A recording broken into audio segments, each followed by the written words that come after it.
I'm Dr. Judy Ho, and welcome to Mental Health Bites. In this podcast, we'll cover timely topics related to psychology, answer one of your burning questions, and leave you with an actionable tip to improve your daily wellness every single day. Let's jump right in to the topic of the day.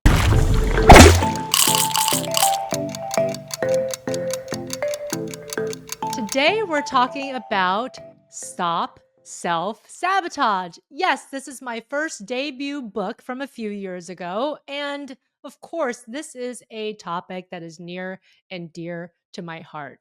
I wrote this book because I saw so many people sabotaging their lives in different ways, whether it was their career, their personal and professional goals, or it was their romantic relationships, friendships, or family relations. All of us are prone to it in some way. And I explain that in the book because we are all biologically wired to be scanning for threat. That, of course, is the key to our survival, both psychological and physical. But there also has to be a balance with a search and a motivation towards reward. When that reward and threat balance is kept in check, then everything goes along swimmingly. It's when different things happen, whether it was in our past, certain events of the current time, our personality traits, and I go into the different types of life factors that affect this switch. But sometimes this switch gets amplified so that you're mostly focusing on avoiding threat. So when that happens, you're much more prone to self-sabotaging as a form of protection. Oddly, your brain is trying to protect you from potential harms that it sees, but it's really focusing more on the potential threats rather than the rewards that could come from taking a risk in that situation. And this is really the key to why so many people can't eliminate self sabotage from their lives, because there's a part of it that's adaptive. It just got turned on its head at some point. And all of us are prone to self sabotaging, as I mentioned, but if it's not affecting you in a way that's causing you distress or keeping you from reaching your goals or causing you to recreate negative patterns over and over, then it's not necessarily something that needs to be addressed. But for a lot of people who read my book and who have found value in it, it's because at some point in life, they've noticed that their self sabotaging behaviors are holding them back from the life that they want to live in some specific area. Something that I talk about in the book too is that self sabotage doesn't happen across all the areas of your life usually. A lot of times, people who self sabotage are very successful at multiple areas of their lives, but it's just that one or two areas that they just keep faltering in. And it's usually because there's certain patterns that they're reliving, there's certain bad habits they can't break, or maybe it's tied to some past triggers, even some insecure attachment, maybe that's relating to them continuing to self sabotage in this particular area of their life. So, I want to talk a little bit about the life factors that I discuss in my book. As I mentioned earlier, everybody's self sabotage triggers are different, and what causes them to self sabotage in the first place are also different. And I created this acronym called L.I.F E, which stands for 4 different factors that could predispose you towards self sabotaging actions. L stands for low or shaky self esteem. When you have a shakier self esteem, you may not deserve good things. At least that's what you believe. You think that. People will say, yes, you do, but you will say, no, I don't really know if I do. And even if you don't say that to yourself, there's something inside of you that questions whether or not you deserve good outcomes. And so when you do get closer and closer to a good outcome in some area of your life, you're more likely to self sabotage unconsciously. I stands for internalized belief. So these are ideas from your childhood where perhaps you've learned a certain way of coping that's not very adaptive by watching your parents cope with different stressors. Maybe your parents were people who were nervous Nellies and were always watching out for fears. And so as an adult, you develop some of those same predispositions, but that can certainly lead to self sabotage. F stands for fear of change or the unknown. So, as humans, we all like familiarity because when we can predict our environment, we feel safer. But there are certain personality types that tend to fear change or the unknown a little bit more than the average person. And if so, that might predispose you to self sabotage. And finally, E stands for excessive need for control. So this is for all of my go getters, perfectionists, type A individuals out there. This is for you because oftentimes these individuals, of course, they do admirable things. Their perfectionistic qualities get them really far in life. But also, when a situation involves another person's feelings, another person's actions, that's a little harder for them. And this can lead to self sabotaging behaviors. And I see this the most often in romantic relationships because no matter what you do, you can't force somebody to act a certain way in a relationship or to fall in love with you or to stay with you. So, if you want to discover which of these life factors are affecting you, maybe it's one, maybe it's two, maybe it's all of them, I do have a free life quiz that you can take, and it's available for free on my website under resources. You can also access it by subscribing to my newsletter. So, definitely take a look at that in addition to it being printed in my book, but that is a free resource outside of the book that you're welcome to use and to share with others. Once you find out what your life factors are, we can dig in more to identifying your triggers for self sabotage. So, all of us have thought triggers that lead us to self sabotaging actions. And that's because thoughts lead to feelings, lead to actions, and then the whole cycle repeats again. So, everything starts with your thoughts. It starts with your interpretation of an event, something that's happened to you that can cause you to feel a certain way and then to act a certain way. And many of us have thought triggers that we're not necessarily aware of. In my book, I talk about a really helpful exercise where essentially, maybe 3 times a day, you can set a timer for this. You can do a 9 a.m., a 2 p.m., and then a 6 p.m. And then when the timer goes off, just stop what you're doing and write down what you're thinking in that moment. In this way, you're going to start to attune yourself to your thoughts more because oftentimes we don't pay attention to our thoughts. We only pay attention to the negative feelings that arise or an action that we wish we didn't do. But the more that you can understand your own thinking, the more you're going to be able to understand what your particular thought triggers are. And here are some of the examples of the thought triggers that you might uncover by doing this exercise for a few days because you are going to find patterns in your thinking. So, overgeneralizing and catastrophizing means taking one thing and jumping to big conclusions, usually bad ones. So, maybe you thought that a friend was upset with you because they hadn't returned one text. You think, okay, well, that's why I can't keep friendships, or okay, this is it. They don't like me anymore, right? So, you kind of blow it up into something bigger. Shoulds based thinking means relying too much on your own rules and expectations about how things should go.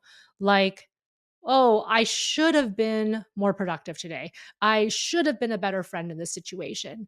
And sometimes I joke with my patients that they're shoulding all over themselves. And we do that. We hold ourselves to these crazy levels of standards that keep moving. So we're never going to achieve that standard that we're seeking. Black and white thinking allows for only two possibilities and no in between. So it's everything's either all good or all bad. There's no gray areas. Mind reading means that you think you know the thoughts or intentions of other people. Maybe you didn't get a promotion and you think it's because your boss doesn't like you or doesn't care about you, right? Maybe you're not realizing that there were other qualified applicants and maybe somebody who even had more seniority than you. Discounting the positive means that you're downplaying what's good about you or the things that you've done. For example, you get a performance review and you focus in on that one tiny area where they asked you to reflect and improve upon, but you didn't focus on the 5, 6, 7 areas where they gave you accolades and were so happy with your progress. And personalization refers to thinking where you measure yourself against other people. So, comparing yourself to other people's highlight reels, thinking that you're never going to have the success that your friend has, and so on. So, once you do this thought exercise that I just described, you're going to find that your thinking probably aligns with one or more of these triggers. And these are the roots of your self sabotage. The rest of my book gets into how we can change these thoughts, as well as how we can reprogram bad habits and break old patterns that are not working for us and institute new ones that are more values based and keep that motivation going for you in the long run. So, by doing this exercise that I just described of writing your thoughts down multiple times a day, you're going to discover what your thought triggers are. And this is going to be the beginning of your journey to stopping self sabotage. Armed with this knowledge, you're going to be able to transform your thinking.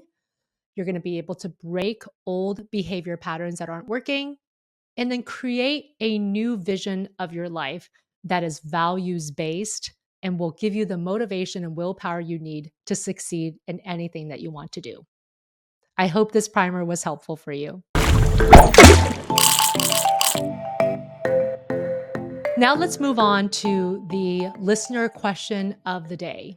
So today's listener, Janet from Arkansas, asks, I have a husband who is always self sabotaging his best efforts at work. He does well for a while and then he picks a fight with somebody at work or he talks back to his boss and then it basically erases all of the great progress he's made because he really is amazing at what he does.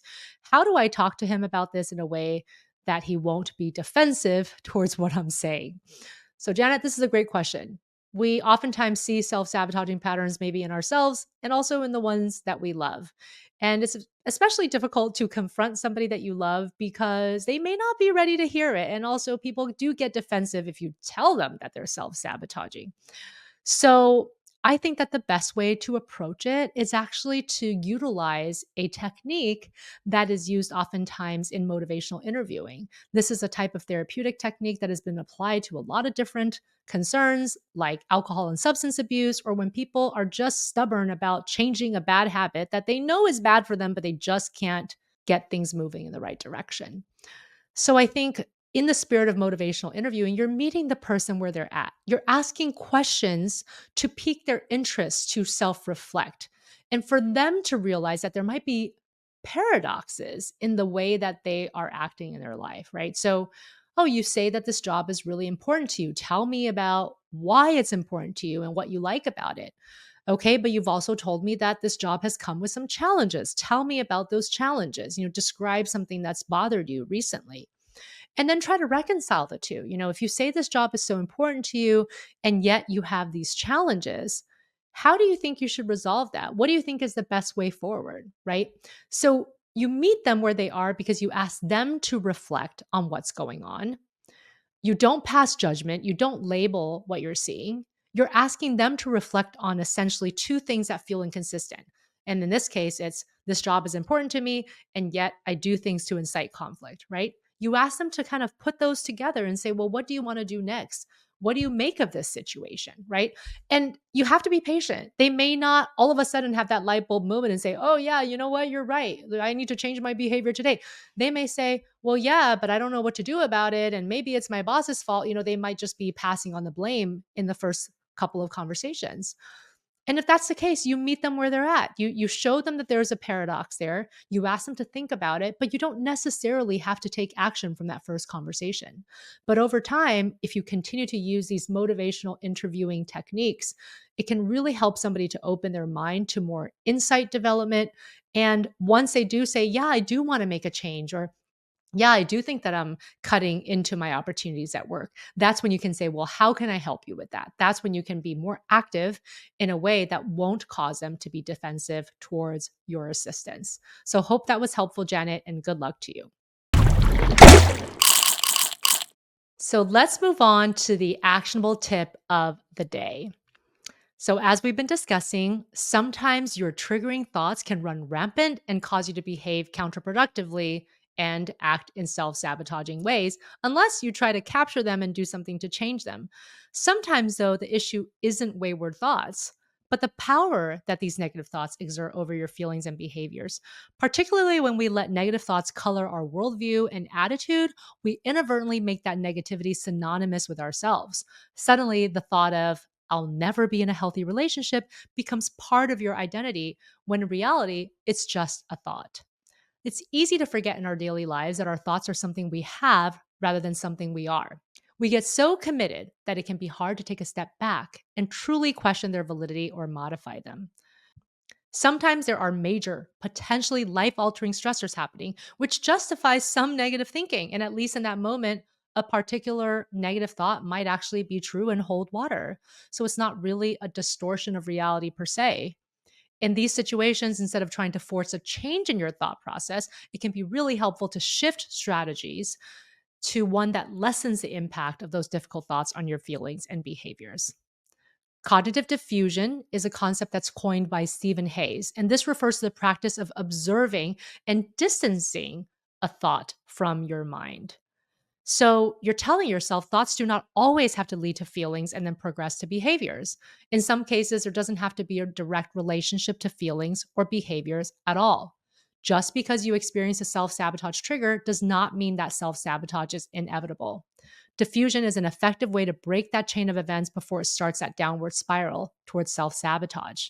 So I want you to try this technique because diffusion helps you to spend more time seeing thoughts for exactly what they are. They're just mental events and not literal truths. Labeling is a technique that I love teaching my patients. It uses language to identify what a thought truly is.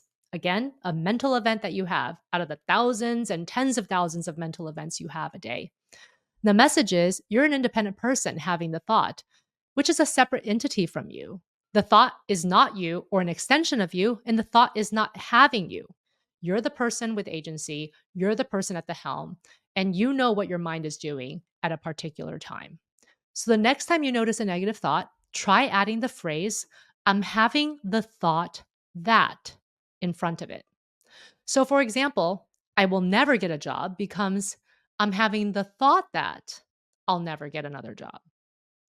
Notice what adding that simple phrase, I'm having the thought that, does to the original thought. It's as if you've taken the thought from your mind and put it on an examination table to evaluate it and give yourself a reality check. This technique not only helps to change the way in which you think about your thoughts as separate events from you, but provides distance, both physical and mental, from a self sabotage trigger. It may reduce your inclination to take a negative thought as an exact truth or an accurate prediction of a future event. You can take this exercise a step further by adding another short phrase. I notice that. Now the phrase becomes, I notice that I'm having the thought that I will never get another job. This additional simple phrase brings to the forefront that you are the active agent doing the noticing of your thoughts. You're the one who's spotting a negative thought and labeling it as just that, a mental event and nothing more. In addition to the mental distance this phrase helps to create, you can also see the physical distance it creates on the page. To see how this works, try writing down your original negative thought in your journal. Then write the two additional phrases to the beginning of your original thought all on one line of your journal. Now take a step back and look at how the original thought looks on the page. The addition of the two phrases has now set the original thought further away from you by several inches. The negative thought is physically further away from you, as well as being emotionally further away. Creating this additional layer of distance will help you minimize the power of each negative thought and the intense feelings they provoke for you. So try this the next time you have a negative thought that you find it hard to disengage from and hard to apply other techniques like positive affirmations or distraction. Try this technique instead. Try labeling and let me know how it goes for you. Thanks everyone for tuning in. If you enjoyed this video and found it helpful, there's plenty more where that came from. Make sure to hit that subscribe button and click the bell icon so you never miss an update. Give this video a thumbs up if you liked it and leave a comment below with your thoughts or any questions you have. Also, feel free to share this video with your friends and family who might find it useful. Stay tuned for more awesome content. And as always, thanks so much for tuning in.